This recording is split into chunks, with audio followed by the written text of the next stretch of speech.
अस्सलाम वालेकुम all viewers. हमारे 3 चैप्टर्स कंप्लीट हो चुके हैं केमिस्ट्री के एमसीक्यूज़ के। अभी चौथा चैप्टर शुरू करते हैं और हमारा फोर्थ जो चैप्टर है वो ग्रुप 5th ए एलिमेंट और ग्रुप 4th ए एलिमेंट्स के मुतालिक हैं। इससे पहले हम ग्रुप फर्स्ट, सेकंड और थर्ड के एमसीक्यूज़ जो हैं ऑलरेडी अपलोड कर चुके हैं। तो चैप्टर नंबर 4 के एमसीक्यूज़ की शुरुआत जो क्वेश्चन नंबर पहले से करते हैं।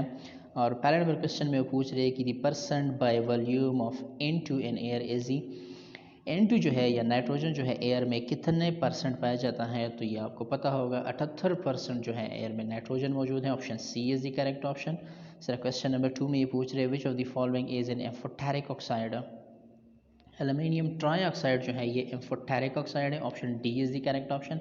जरा क्वेश्चन नंबर 3 में ये पूछ रहे हैं pyrite burner the gas produce. Pyrite जो है ये कंपाउंड है FeS का, फेरस सल्फाइड का। तो जब इसकी बर्निंग होती है, बर्नर पे इसकी बर्निंग होती है तो कौन सा गैस, तो इससे सल्फर रिमूव हो जाता है और वो ऑक्सीजन के साथ ऐड होकर SO2 गैस बनाता है। Option B is the correct option. इसी तरह क्वेश्चन नंबर 4 में ये पूछ रहे हैं in which substance nitrogen is not present. Nitrogen galena में प्रेजेंट नहीं होता। Galena is a compound of lead sulphide is galena. PbS is galena. जबकि चिली साल्ट पीटर को अगर आप ले लें NNO3 और इस तरह अमीन ग्रुप प्रोटीन में पाया जाता है। यूरिया में भी जो है नाइट्रोजन होता है, तो इन तीनों में होता है, गैलेना में नहीं होता। गैलेना अपने याद रखना है, PbS galena. Option D is the correct option. Question number 5 में ये पूछ रहे oxidation of NO in air produces NO2। मजीद ऑक्सीडेशन इसकी होगी तो NO2 बनाएगा। Option C is the correct option. Sir question number 6 में ये पूछ रहे हैं which of the following is not correct about phosphorus. Phosphorus के मतलब कौन सी बात ठीक नहीं है, और ये क्वेश्चन लाहौर के एंट्री टेस्ट 2008 में जो है ये आया है। तो फास्फोरस के मतलब ये बात गलत है कि has no allotropic form. Phosphorus के एलोट्रोपिक फॉर्म हैं। Option D is the correct option. Question number 7 जो है ये भी लाहौर के एंट्री टेस्ट में जो है ये रिपीटेड है। ये क्वेश्चन आया हुआ है 2009 के एग्ज़ाम में, और इसमें ये पूछ रहे कि molecular formula of white phosphorus is P4। एक वाइट फास्फोरस होता है, एक रेड फास्फोरस होता है, फार्मूला दोनों का P4 ही है। और ये वाइट फास्फोरस जो है ये इंतहाई रिएक्टिव होता है। इसको आपने हवा में ऐसे खुले नहीं छोड़ना, इसको आप ऐसे हवा में रखेंगे तो ये ऑक्सीजन के साथ रिएक्ट करके ब्लास्ट करेगा। और इसको जो है हम वाटर में प्रिजर्व करते हैं, वाटर में हम रखते हैं। इसका एक ही सोल्यूशन है कि आप इसको वाटर में रखेंगे तो तब ये प्रिजर्व रहेगा, बचेगा। अगर आप इसको फ्रीली हवा में रखेंगे तो ये खुद ब खुद ब्लास्ट कर जाएगा। और आप लोगों ने सुना होगा ये जो जितने भी फास्फोरस बम्स होते हैं, फास्फोरस बम जो है ये भी इसी वाइट फास्फोरस से बनाए जाते हैं। और ये सबसे पहले अमेरिकन फोर्सेस जो थी ये एक्सपेरिमेंट फास्फोरस पे उन्होंने की थी, और उन्होंने ही जो है फास्फोरस बम इससे तैयार किया था। अच्छा जी, क्वेश्चन नंबर 8 की तरफ जाते हैं। 18 degree centigrade the specific gravity of H2SO4 is. ये क्वेश्चन लाहौर के ये भी लाहौर में 2010 में आया है, लाहौर के एंट्री टेस्ट में। और वो कह रहे हैं कि 18 डिग्री सेंटीग्रेड पे स्पेसिफिक जो ग्रेविटी होती है H2SO4 की 1.834। Option C is the correct option. मज़ीद इसके मतलब आप ये जानिएगा कि स्पेसिफिक ग्रेविटी क्या होती है और किस किस मालिक्यूल की कौन कौन सी स्पेसिफिक ग्रेविटी होती है। आपने ये भी याद रखना है कि H2SO4 की 0 डिग्री सेंटीग्रेड पे कौन सी होती है। आप लोग इसको मतलब पढ़िएगा और मुझे भी कमेंट में बताइएगा। अच्छा जी, क्वेश्चन नंबर 9 में ये पूछ रहे which of the following element is most metallic. Bismuth जो है ये टॉप पे होता है तो इसलिए ये मोस्ट मेटालिक है। बिस्मुथ जी बिल्कुल, option A is the correct option, BI। Sir question number 10 में ये पूछ रहे हैं the anhydride of nitric acid is N2O5। Nitric acid से अगर आप रिमूवल ऑफ वाटर करेंगे तो N2O5 में कन्वर्ट हो जाएगा।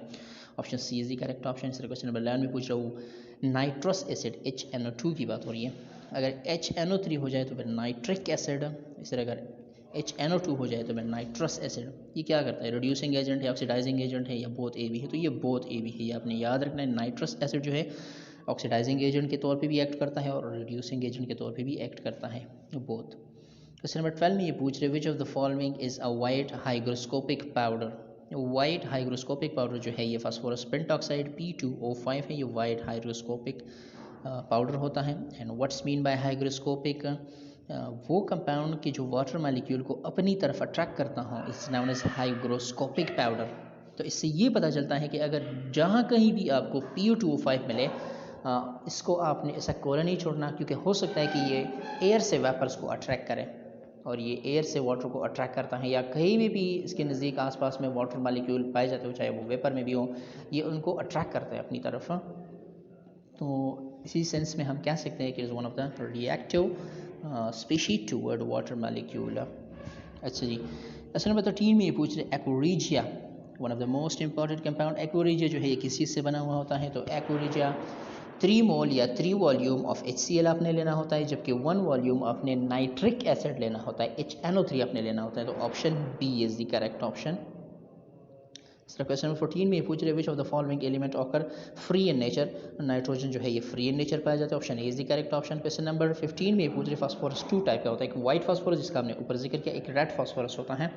अब ये कह रहे हैं ये कि इंपॉर्टेंट MCQs है, वो रेड फास्फोरस कहाँ से आता है?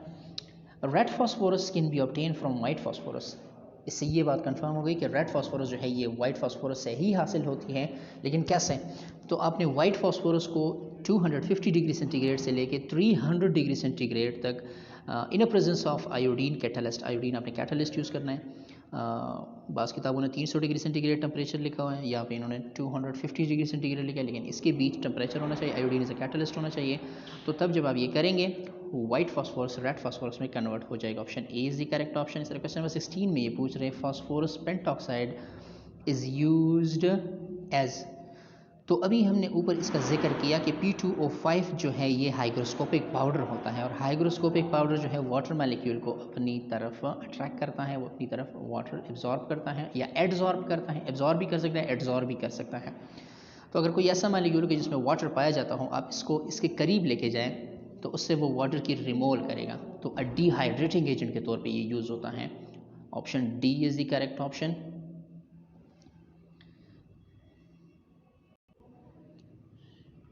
Option D hydrating agent is the correct option. Sir question number 17 में पूछ रहे हैं structure of white phosphorus is tetrahedral. PO4 की फॉर्म में हो सॉरी P4 की फॉर्म में होता है, तो इसलिए ये टेट्राहेड्रल है। और इसी तरह क्वेश्चन नंबर 18 में पूछ रहे हैं which of the following phosphorus is most reactive. तो अभी इसका जिक्र हमने ऊपर किया कि वाइट फास्फोरस जो है आपने इसको ऐसे नहीं छोड़ना, आपने इसको वाटर में रखना होता है। अगर आप वाटर में नहीं रखेंगे तो ये फ्रीली एटमॉस्फेरिक ऑक्सीजन के साथ ये रिएक्ट होगा और खुद ब खुद ही ये नए कंपाउंड बनाएगा, या फिर ये एक्सप्लोजिव के तौर पे एक्ट करेगा, एक्सप्लोजन होगी इसकी। अच्छा जी, क्वेश्चन नंबर 19 ऑर्थ्रोफॉस्फोरिक एसिड H3PO4 की बात हो रही है, आपने याद रखना है H3PO4 इज ऑर्थ्रोफॉस्फोरिक एसिड। ऑर्थ्रोफॉस्फोरिक एसिड जो है ये मोनोबेसिक एसिड है। एसिड जो होते हैं ये on a basis of proton donor, इसकी कई किस्में हैं। मोनोबेसिक एसिड वो होता है जो एक हाइड्रोजन को डोनेट करता हो टूवर्ड बेस, और डाईबेसिक जो दो हाइड्रोजन डोनेट कर सकते हो, दो प्रोटॉन डोनेट कर सकते हो टूवर्ड बेस, इसी तरह ट्राई और इसी तरह टेट्रा। तो ये ऑर्थ्रोफॉस्फोरिक एसिड जो है ये एक हाइड्रोजन टूवर्ड बेस डोनेट करने की सलाहियत रखता है, option A is the correct option. इस तरह क्वेश्चन नंबर 20 में ये पूछ रहे हैं HNO2 nitrous acid act as an acid, oxidising agent, reducing agent. तो ये एसिड भी है, ऑक्सीडाइजिंग एजेंट, रिड्यूसिंग एजेंट, ये पहले भी हो गया MCQs में। Option D is the correct option, all of the thrice. इस तरह फास्फोरस पेंटॉक्साइड या हाइग्रोस्कोपिक पाउडर के मतलब एक और क्वेश्चन है, question 21 P2O5 is heated with water to get. अगर आप इसको वाटर के साथ हीट करेंगे P2O5 को, तो इससे ऑर्थ्रोफॉस्फोरिक एसिड ही बनेगा। ऑर्थ्रोफॉस्फोरिक एसिड जो इससे पहले हम कह चुके हैं H3PO4 इससे बनेगा, option D is the correct option. Question number 22 ozone is not a bent molecule. Ozone is not a bent molecule, ये एलोट्रॉप है, ऑक्सीजन का एलोट्रॉप, ऑक्सीडाइजिंग एजेंट के तौर पे भी काम करता है, और ऑक्सीजन का एलोट्रॉपिक फॉर्म है, तो इसलिए पैरामैग्नेटिक प्रॉपर्टी भी इसमें भी होंगे, लेकिन बेंट स्ट्रक्चर इसका नहीं, option D is the correct option. Question number 23 oleum का फार्मूला जो है NH2S2O7, option C is the correct option. Question number 24 SO3 is not directly dissolve in water. SO3 को अगर आप वाटर में डालेंगे, ये इज़ गैस है, एक गैस है, इसको आप वाटर में डालेंगे तो ये वाटर के साथ डायरेक्टली रिएक्ट नहीं करेगा, क्योंकि इसका ये रिएक्शन जो है ये हाईली एक्सोथर्मिक है, इससे ज़्यादा हीट लॉस होती है, option C is the correct option. आज की वीडियो का आखिरी सवाल, और इसी तरह चैप्टर नंबर 4 जो है ग्रुप 4 और ग्रुप 5 एलिमेंट का आखिरी सवाल, आखिरी नहीं खैर, इसके बाद भी 25 MCQs हैं तकरीबन, 23-25 टोटल 50 MCQs इस चैप्टर की भी हैं। लेकिन आज की वीडियो का सवाल, इन ग्रुप फिफ्थ ग्रुप की बात हो रही है, तो फिफ्थ ग्रुप के टॉप पे जो है नाइट्रोजन है। And group fifth A the most electronegative element is the nitrogen. Group fifth में जो सबसे मोस्ट इलेक्ट्रोनेगेटिव है वो नाइट्रोजन है। कि आपने साथ में ये भी याद रखना है कि पूरे पीरियोडिक टेबल का जो मोस्ट इलेक्ट्रोनेगेटिव एलिमेंट है वो फ्लोरीन, और उसके बाद ऑक्सीजन, और उसके बाद फिर नाइट्रोजन है। Option A is the correct option.